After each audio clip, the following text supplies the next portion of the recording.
పరమేశ్వరుడికి నలుగురు భార్యలు అని లోకంలో ఒక ప్రతీతి.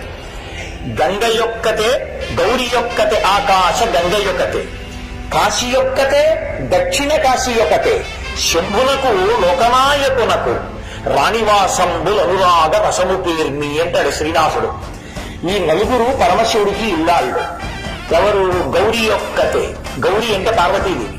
పార్వతీదేవి ఒక భార్య, మొదటి భార్య.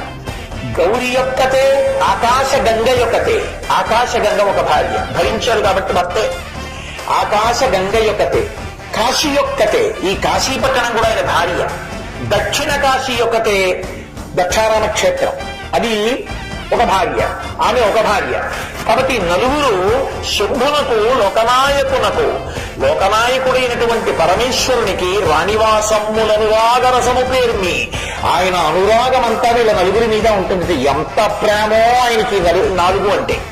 అందుకే ఈ నాలుగిటిలో దేని జోలికైనా మీరు వెళ్ళడం కాని, వాటిని అపవిత్రం చేయడం కాని, వాటిని పాడు చేయడం కాని, వాటి గురించి తక్కువ చేసి మాట్లాడటం కాని, వాటిని నిందించడం కాని చేస్తే ఉత్తర క్షణంలో శివానుగ్రహం కోల్పోతాడు.